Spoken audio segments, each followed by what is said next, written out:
कितना स्कोर रहता था, परसेंटाइल कितनी रहती थी मार्क्स में? सर स्टार्टिंग में तो स्कोर बहुत कम रहता था। जब मैंने अपना फर्स्ट मॉक टेस्ट दिया था आई स्कोर्ड 83-84 मार्क्स, तो बहुत डीमोटिवेटिंग भी था।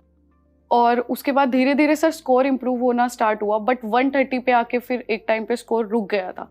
फिर मैं बहुत मेहनत करती थी, फिर भी नहीं बढ़ रहा था स्कोर, तो मैंने वीक पॉइंट पे ज़्यादा फोकस करना स्टार्ट किया।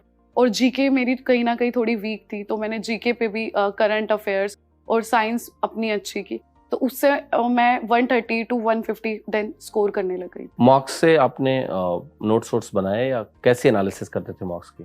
सर मेरी अलग अलग कॉपी थी, जैसे कि मैथ्स के लिए मैंने अलग नोटबुक बनाई थी, इंग्लिश के लिए भी अलग नोटबुक थी, रीजनिंग के लिए मैंने एक छोटी सी कॉपी बनाई थी जिसमें अगर मेरे को कोई पैटर्न बार बार रिपीट हो रहा है तो मैं उसको लिख लेती थी, स्पेशली प्रीवियस ईयर, क्योंकि जैसे रीजनिंग के कुछ ऐसे क्वेश्चंस होते हैं कि वो रिपीट ही होते रहते हैं पैटर्न प्रीवियस ईयर से, तो अगर आप उनको क्रैक कर लोगे तो आप रियल एग्जाम में भी वो चीज़ें कर पाओगे।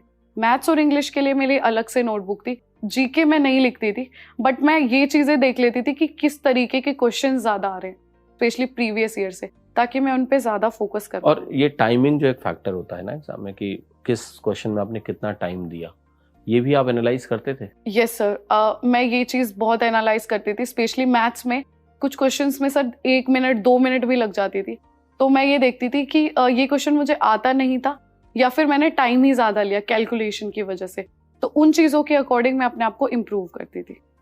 तो एक सवाल मैं पूछूंगा अभी आपसे कि अगर मान लिया मैं कहता हूँ कि एक मॉक आपने दिया 1 घंटे का, एनालिसिस में कितना टाइम देते थे आप उस मॉक के? सर मुझे एनालिसिस में काफ़ी टाइम लग कितना? जाता था सर, 1.5 आवर अराउंड मुझे लग ही जाता था ठीक है। एनालिसिस में, बट मैं अच्छे से एनालाइज करती थी सर, जो क्वेश्चन मुझे आते हैं मैं उनको भी एनालाइज करती थी, क्योंकि कई बार क्या होता है कि हमारा गलती से क्वेश्चन ठीक हो जाता है, कई बार सर हम टाइम ज़्यादा ले लेते हैं, तो मैं ठीक क्वेश्चंस को भी एनालाइज करती थी। और जैसे कई बार सर को हमें क्वेश्चंस आते हैं बट सिली मिस्टेक्स हो जाती है।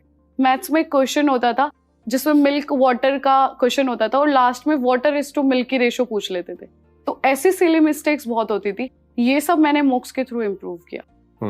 सिली मिस्टेक्स मतलब कैलकुलेशन मिस्टेक हो गई? Yes sir. कैसे कैसे कम हुई वो कैलकुलेशन मिस्टेक्स आपकी? सर कैलकुलेशन मिस्टेक्स स्टार्टिंग में ज्यादा होती थी, बट धीरे धीरे मैंने अपनी कैलकुलेशंस पे वर्क किया।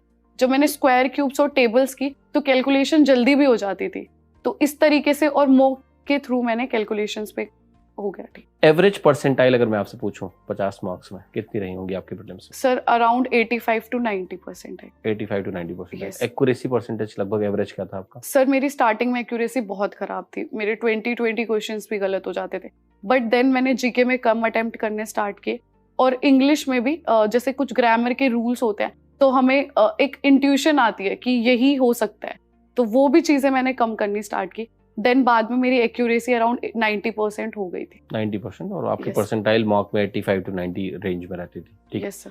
ये